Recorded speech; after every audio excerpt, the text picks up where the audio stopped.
Can we start from the PD222 engine that you are producing for UAVs? Okay. What is the latest situation?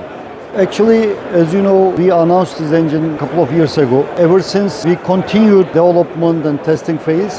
The engine is at qualification phase right now. Officially, before we start using the actual government-owned platform, we should qualifying it with the government authorities. So we are in the latest stage in the qualification. Target is hopefully, if bureaucratic things doesn't delay, before the end of the year, the engine will be qualified. So by the end of the year 2024, it Yes. will be qualified. Yes, our target. Yes. And then what is the first integration platform? First integration, there are multiple platforms awaiting. I shouldn't name them all. Okay. But overall, engine development strategy-wise, this engine is a growth engine. Like basically, you know, we started with PD155. Yes. Then after 9 engine production, we get PD170. Yes. Now we have 222. Based on still the same engine Same core, we should say. Same architecture. Yeah. So all of these engines fit in the same space. We expect that as a global trend in aviation, typically end customer, while they are using the platform, they would like to add different payloads and more payloads. And typical trend is end user, eventually they come back to the producer, they want more power. because more MTO. Exactly. So PD222 can be used as an original platform engine as it is being sold originally, but we feel that it will be more serving like the platforms that's delivered by PD170 when they need an upgrade. After a year or so, they use up the life of the engine. Most of the UAVs fly a lot of times, as you know. So they will have an option to replace with a higher power for higher payload. So there is an opportunity for export market as well. Of course, definitely. I see. So When it comes to TF6000, the dry engine, yes. it is on the run. The tests are running as far as we know. We are continuing, like late February, we had the first engine to test. So we tested our very first engine. Ever since, we continued testing. We had more than 50 tests, successful tests after that. And after 50 tests, we disassembled the engine. Of course, we are inspecting to make sure everything is right. Is there any improvements at any specific point, etc. So we'll keep going.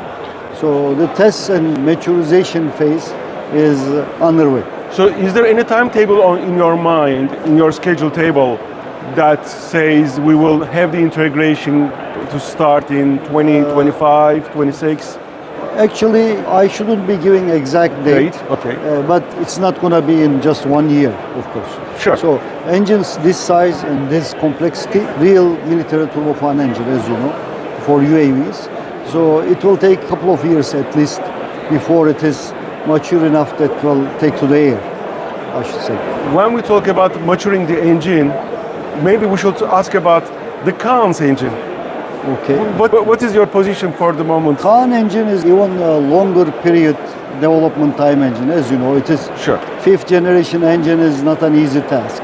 Yeah. So it takes minimum 10 years to develop it. military engine and this complexity to, like, you know, Eurojet, other engines in the history, like they take 15, 17, even 19 years, some engines they take to develop. So we don't expect it's going to take that long, but TFX engine is also like very complex, big, size-wise, power-wise, high power, high complexity, 5th generation engine. It also requires development some pioneering technologies for Turkish side. So we have to develop certain technologies as we go along to reach to the power and thrust to weight ratio targets that we need to accomplish, if you will. So it's a longer pace, and the current strategy, like we are doing it like in periods, in phases actually. So the first conceptual design phase is already completed. So they're in the second phase now. Conceptual design is finalized, so you are at the critical design phase. We call it preliminary design. Preliminary design phase. Okay. When we talk about TS 1400, the helicopter turboshaft engine, what is the last situation about the certification? Because it is already running on Gökbey. But Yes, actually now we are in the stage that we are getting ready for mass production. And at the same time, we are trying to complete the certification requirements and the certification paperwork. Certification is kind of bureaucratic process. For airworthiness or for civilian aviation requirements? For civilian aviation requirement. For airworthiness, we already accomplished that. So technical teams, TEI, our engineering technical committees, authorized the engine to be airborne. And also Gökbey platform over Turkish Aerospace, they also tested the engine after they took the engines from us. They also completed their tests, and their technical board also gave the airworthiness approval. That's why we had the first flight. Yeah. So airworthiness is not an issue now. We know our engine is airworthy, but further maturization and civil certification is the issue. Now we are trying to complete the civil certification because Gökbey will be a civil certified helicopter. So we start with organizational certifications first.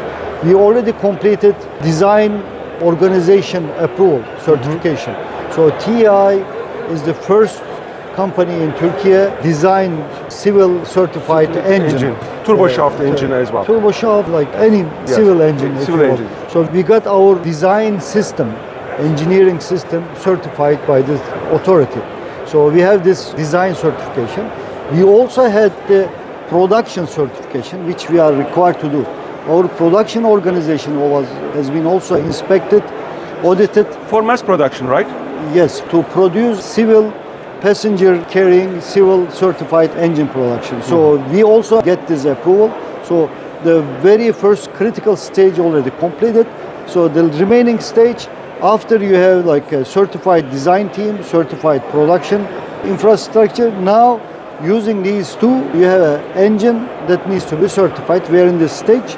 So of course we have multiple engines we already produced, but after these approvals, we have to get the very first test prototype that should be going through this certified production cycle, and it should be after the certified production approval, whatever. So we are trying to get this very first engine ready. After this is completed, type certification of the engine will start. How about the TF 10,000 wet engine of 6,000 with afterburner?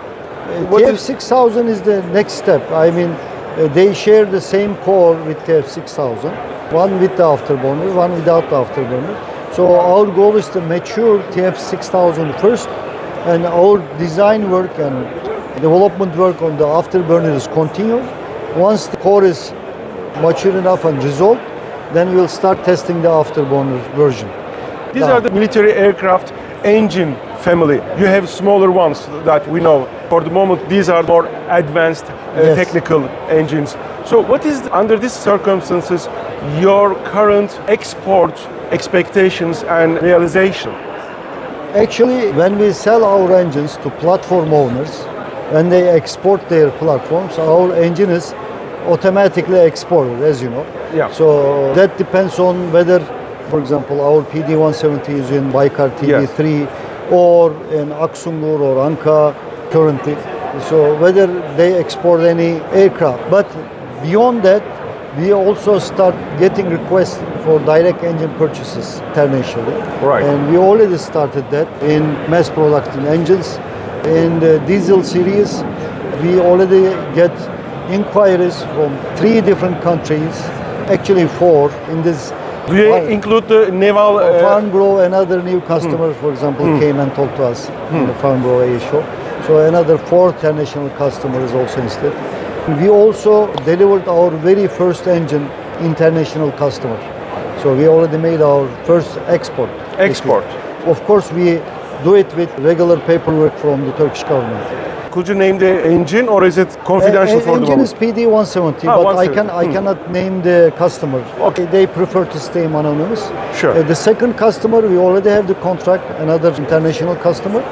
We are producing their engines right now. Before the end of this year, we will also deliver their very first engine.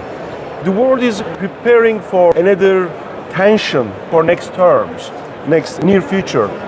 Is there any kind of investment that you are making to be prepared for this new increasing tension?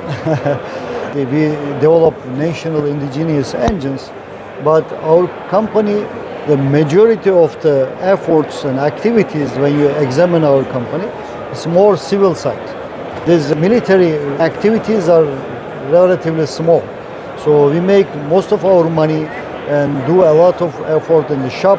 The civil engines, as you see behind. Passenger aircraft mostly. Yes, and beyond global military conflicts, civil aviation is booming after COVID, as you know. Yes. So we have increasing orders, and we definitely planning to increase our capacity, working on it. So there is an investment plan, Of course. but mostly on civilian side. You can say both. The government projects are also going. With the government projects, we are also making investments geared towards the government engines, if you will. But civilian side growth is bigger.